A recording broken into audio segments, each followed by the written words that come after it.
আসসালামু আলাইকুম and welcome back to my channel. শুভ নববর্ষ সবাইকে প্রীতি ও শুভেচ্ছা জানিয়ে আজকে আমার ব্লগ ভিডিওটা শুরু করছি। সবার দিনটা যেন ভালো কাটুক আর সবার যেন বছরটা সুখে ভরে উঠুক, সবার বছরটা যেন ভালোভাবে কাটুক সেটাই দোয়া করে আজকে আমার ব্লগ ভিডিওটা রেসিপিটা শুরু করছি। আজকে আমি কিভাবে আজকের দিনটা কিভাবে আনন্দ করলাম, কিভাবে উপভোগ করলাম সবটাই তোমাদেরকে শেয়ার করব তোমাদের সাথে। আর আমি কি খেলাম, কি রান্না করলাম, আজকে আমার পয়লা বৈশাখের দিনে কি মেনু ছিল। সিম্পল মেনু বাট সেটাই আমার জন্য অনেক। তো দেখতে থাকো বন্ধুরা, আজকে আমি কি রান্না করবো। এখানে মিষ্টি কুমড়ো দিয়ে আলু দিয়ে কেটে নিয়ে নিয়েছি টুকরো টুকরো করে, এটা ভাজা করব। আর এখানে আজকে চিকেন রান্না করব, চিকেন দেশি চিকেন মানে দেশি মুরগির মাংস। তো রসুন ছাড়িয়ে নিয়ে এসেছি, গরম জল দিয়ে ছাড়িয়ে নিয়ে নিয়েছি। আর এখানে মিষ্টি কুমড়ো আলুটা ভাজা করার জন্য এখানে কড়াইয়ের মধ্যে তেল দিয়ে দিলাম।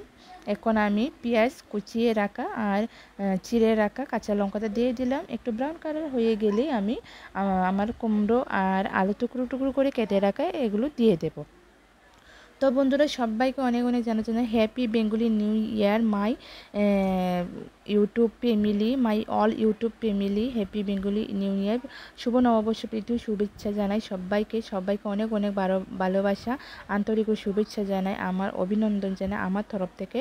সবাই কেমন কাটালে অবশ্যই কমেন্ট করে জানিও।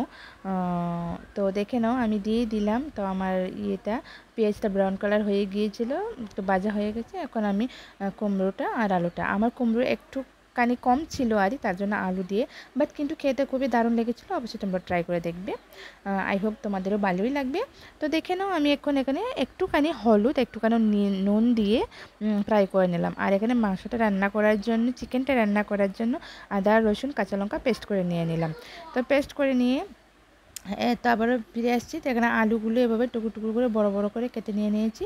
তো এমন করে মোটামুটি আমার কুমড়ো ভাজা আলু ভাজাটা কিন্তু মোটামুটি মানে ভাজা হয়ে গেছে। একটুখানি হয়ে আসার পর, একটুখানি সেদ্ধ হওয়ার পর, তো একটুখানি চিনি দিয়ে দিলাম। চিনি দিয়ে নাড়াচাড়া করে নিয়ে নিলাম। তো আজকে আমার মেনুটা তোমরা হয়তো থাম্বনেল টাইটেল দেখে হয়তো বুঝতেই পেরেছো। তাও বলছি যে কীভাবে রান্না করেছি, প্রসেসিংটা দেখতে হলে অবশ্যই আমার পাশে দেখো। এখানে কিন্তু আমি কিচ্ছু দিইনি, আমার কিন্তু ভাজাটা সম্পূর্ণটাই কমপ্লিট হয়ে গেছে। দেখে নাও ভাজা করতে কিন্তু অলমোস্ট 10 থেকে 20 মিনিট লাগবে, বেশিক্ষণ সময় লাগে না। তো ভাজা করে নিলাম আলু দিয়ে আর মিষ্টি কুমড়ো দিয়ে। তো দেখেন এখানে পেস্ট করে নিয়ে নিলাম আদা রসুন কাঁচা লঙ্কা। তো আমার মুরগির কাঁথা কিন্তু একেবারে চিকেনগুলি কেটে নিয়ে নিয়েছি। দেখেন চিকেনের মধ্যে কিন্তু এটা একটা মেয়ে মুরগি ছিল, তো ডিম কিন্তু ছিল আরও, মানে 1 মাসের মতো 15-20 দিন গেলেই কিন্তু ডিম হতে পারতো। তো আমি এটা কিনে এনেছি বাজার থেকে, ঘরের মুরগি নয়। তো এখন আমি পেস্টগুলো আজকে একদম অন্যরকমভাবে চিকেনটা রান্না করব। অন্যদিন তো আমি তোমরা যারা সবসময় আমার ভিডিওগুলি কন্টিনিউ করে দেখো ওরা তো জানোই আমি কীভাবে রান্না করি, মশলাটা কষিয়ে রান্না করি। আজকে এভাবে রান্না করব না, কারণ এটা দেশি মুরগির মাংস, তার জন্য আগে মাখিয়ে নেব মশলাগুলো। এখানে আমি দিয়ে দিয়েছি আদা বাটা, রসুন বাটা, লঙ্কা বাটা, এরপরে লঙ্কা গুঁড়ো, জিরে গুঁড়ো, ধনিয়া গুঁড়ো, হলুদের গুঁড়ো, এরপর হচ্ছে একটুখানি নুন, এরপরে সরিষার তেল দিয়ে মাখিয়ে, তো দেখা হচ্ছে আর একটুখানি 3টে বড় বড় সাইজের মানে কাঁচা পেঁয়াজ দিয়েছি, মাখিয়ে নিয়ে নিয়েছি। এখন আমি কড়াইয়ের মধ্যে সরিষার তেল দিয়ে দিলাম। মাখানো যে এখানেও কিন্তু সরিষার তেল দিয়েছি। আর দেখো মানে সরিষার তেল দিয়ে রান্না করলে কিন্তু ভালো লাগে দেশি মুরগির মাংস। তো এখানে আমি ফোড়ন দিয়ে নিলাম এলাচ ও দারচিনি দিয়ে। এরপর এখন আমি তেজপাতা ছেড়ে দেব। তো অবশ্যই তোমরা কি খেয়েছো, তোমাদের কেমন কাটিয়েছে পয়লা বৈশাখটা, অবশ্যই তোমরা কমেন্ট করে জানিও। তোমাদের কমেন্টের অপেক্ষায় কিন্তু অবশ্যই থাকবো। তো দেখে নাও আমি মাংসগুলো কিন্তু একেবারে ম্যারিনেট করে রেখে দিয়েছিলাম 5-10 মিনিটের মতো মশলা দিয়ে। তো এখন আমি দিয়ে দিলাম এই গরম তেলের মধ্যে। তো এইটাও কিন্তু একটা আলাদা স্বাদ, কিন্তু সবসময় তো একরকমভাবে খেতে ভালো লাগে না, তার জন্যে আজকে এভাবে রান্না করছি। তো অবশ্যই তোমরা একবার হলে ট্রাই করে দেখবে, আমার মনে হয় তোমাদেরও ভালোই লাগবে। তো দেখে নাও। তোমরা হয়তো ভাবতে পারো মোরগের পায়া, হ্যাঁ আমি মোরগের পায়া খেতে পছন্দ করি, আমার শাশুড়ি মা। তো আমার শাশুড়ি মা আমার শ্বশুর কিন্তু ওরা কিন্তু আমাদের গ্রামের একটা বাড়ি আছে, ওখানে বাগান আছে, ওখানে থাকে। তো ওরাও এসেছে, ওটাও সবাইকে নিয়ে আজকে দিনটা কাটিয়েছি আর খুবই আনন্দ করেছি। তো এখানে গোবিন্দভোগ চাল নিয়ে নিয়েছি আমি। দেখে নাও, গোবিন্দভোগ এখানে আমি 600 গ্রামের মতো আজকে রান্না করব। তো নিয়ে নিয়েছি। তো দেখে নাও কষানো কিন্তু মোটামুটি মাংস কিন্তু জল ছেড়ে দিয়েছে কিন্তু, দেখে হয়তো তোমরা বুঝতেই পারছো। তো কে কে মোরগের ঠ্যাং বা পায়া খেতে ভালোবাসে অবশ্যই কমেন্ট করে জানিও। কিন্তু আমার কিন্তু খুবই ভালো লাগে মুরগের পায়া খেতে, তার জন্য মুরগির পায়া নিয়ে নিয়েছি। তো দেখুন ঢাকা দিয়ে দেবো, ঢাকা দিয়ে কিছুক্ষণ পরে আবারও ফিরে আসছি। তো এখন আমি চালগুলো একটা ঝুড়ির মধ্যে ঢেলে নিয়ে ধুয়ে নিয়ে এনেছি। তো ধুয়ে কিন্তু এভাবে 10-15 মিনিট বা 20 মিনিট রেখে দিতে হবে জলটা ঝরানোর জন্য। তো আমি ছড়িয়ে দিচ্ছি, জলটা রয়ে গেছে। তো এখন আমি আবার ফিরে আসলাম, মাংসটা কতটুকু হয়েছে দেখে নেই। তো মাংসটা মোটামুটি সিদ্ধ হওয়ার জন্য, কেননা এটা কিন্তু দেশি মুরগি, তার জন্য কিন্তু ভালোভাবে কষাতে হবে, ভালোভাবে সিদ্ধ করাতে হবে। তার জন্য দেখে দেখে রান্না করছি। তো প্রেশার কুকারে রান্না করলে হয়তো আরও ভালো হতো, প্রেশার কুকার আছে বাট তো আমার শাশুড়ি মা বললো যে প্রেশার কুকারে রান্না করতে হবে না, এমনিতে কড়াইতে রান্না করো। তো শাশুড়ি মার কথা মতো রান্না করলাম। আমি কিন্তু আজকে কিন্তু মুরগির মাংসটা কিন্তু একদমই অন্যরকমভাবে রান্না করছি। তোমরা হয়তো ভাবতে পারো আলুটা একটু ভাজা করেও দিতে পারতে, না আমি আলুটা ভাজা করে নিই। মাংসর সাথে সাথে কিন্তু আলুটাও কিন্তু ভালোভাবে সিদ্ধ হয়ে যাবে। তার জন্য আমি কি করেছি, মুরগির মাংসর সাথেই দিয়ে দিলাম, কষানো হয়ে যাবে প্লাস সেদ্ধও হয়ে যাবে। তার জন্য একসাথে দিয়ে দিলাম আলুটা আর এই মাংসর সাথে। এখন আবারও দেখে দেব, এভাবে 3-4 বার করে দেখে দেখে আমি রান্না করব আমার এই মুরগির মাংসটা। তো খেতেও কিন্তু খুবই দারুণ লাগে, অবশ্যই তোমরা একবার হলে ট্রাই করে দেখবে। তো বন্ধুরা, সবাইকে আসসালামু আলাইকুম। আশা করছি সবারই দিনটা ভালো কেটেছে। আবারও বলি, সবার যেন দিনটা ভালো কাটুক, সবাইকে অনেক অনেক দোয়া করি, সবাই যেন ভালো থাকো নিজের পরিবারদেরকে নিয়ে। তো আমার কিন্তু এখানে জলটা কিন্তু জড়িয়ে গেছে। এখন আমি এটা ফোড়ন দেওয়ার জন্য একটা হাঁড়ি বসিয়ে দিয়েছি গোবিন্দভোগ চালটা রান্না করার জন্য, পোলাও ভাত রান্না করব।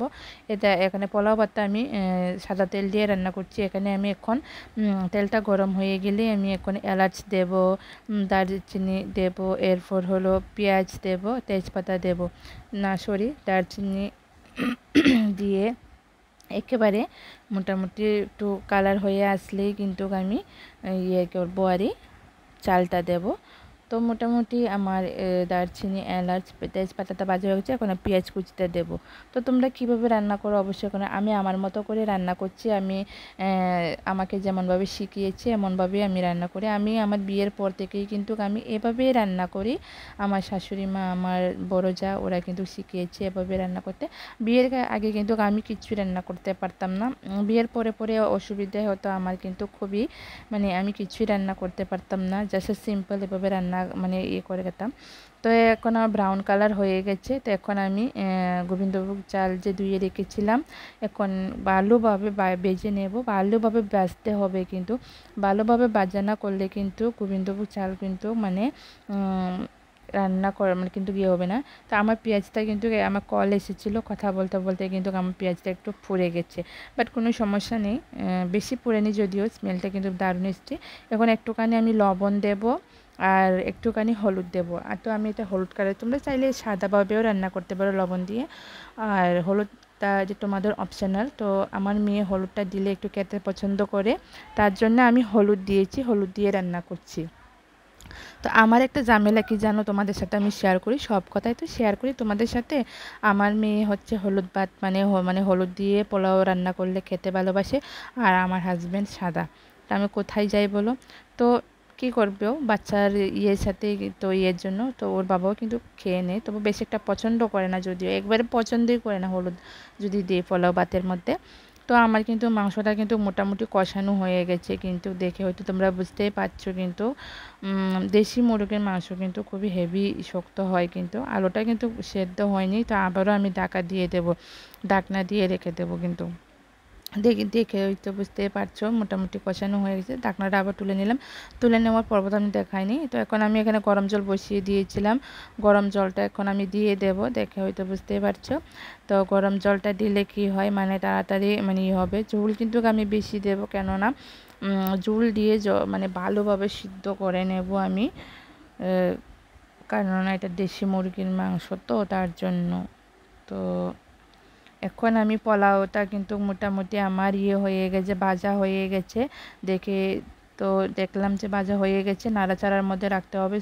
চুলার ফ্লেমটা একেবারে কমে জল দিয়ে দিলাম, হালকা কুমকুম জল। তো এখানে আমার মাংসটার ঝোলটাও কিন্তু অনেকটাই কমে গেছে, একদম অনেকটা শুকিয়ে গেছে। মাংসটাও সেদ্ধ হয়ে গেছে, আলুটাও সিদ্ধ হয়ে গেছে একেবারে। তো এখন দেখলাম যে আলুটা সিদ্ধ হয়ে গেছে। তো ঝোলটা কিন্তু এতটুকু থাকবো, বেশি করব না। তো এখন আমি গরম মশলা দিয়ে দিচ্ছি, মিট মশলা আরই। প্রথমেই তো আস্ত দারচিনি এলাচ দিয়েছি। তো এখন আমি মিট মশলা দিয়ে এখন গ্যাসটা বন্ধ করে দেবো। তো ফাইনালি আমার পহেলা বৈশাখের জন্য আমার চিকেন রান্নাটা ফাইনালি কমপ্লিট হয়ে গেছে।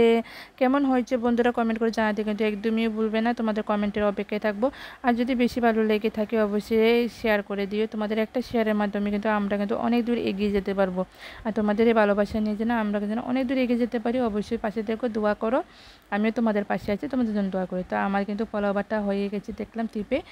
তো হয়ে গেছে মোটামুটি, একটু ঢাকা দিয়ে রেখে দিলেই হবে। জল দিয়ে কিন্তু অবশ্যই তোমরা চুলার আঁচটা কিন্তু একটু বাড়িয়ে, জলটা কমে গেলে তোমরা কি করবে, গ্যাসটা ফ্লেমটা অফ করে ঢাকা দিয়ে রেখে দিবি। এমনিতে নিজে নিজে কিছুক্ষণ পর উল্টিয়ে দেবে কন্তি দিয়ে। তো এরপর কিন্তু সুন্দর মানে পোলাও রান্নাটা কিন্তু ঝামেলা নয়, আমার কাছ থেকে সুজাই লাগে।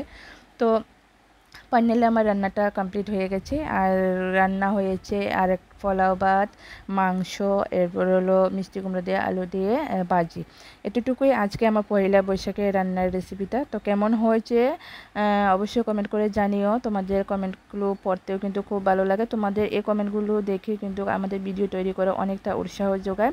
তো ভিডিওটা আর বেশি একটা বড় করছি না, আবারও নতুন একটা ব্লগের সাথে নেক্সট ডে আগামী দিন দেখা হচ্ছে। সবাই ভালো থাকবেন, সুস্থ থাকবেন।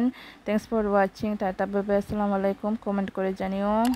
তো অবশ্যই চ্যানেলটা সাবস্ক্রাইব করে দেবে। তো সবাই পাশে থেকো, যারা দেখতে দেখতে ভুলে গেছো কমেন্ট করে জানিও। আর যারা প্রিমিয়ারে ছিলে ফেসবুক পেজ থেকে দেখছো, সবাইকে অনেক অনেক ভালোবাসা, প্রাণ ভালোবাসা জানাই। সবাই ভালো থেকো, সুস্থ থাকো।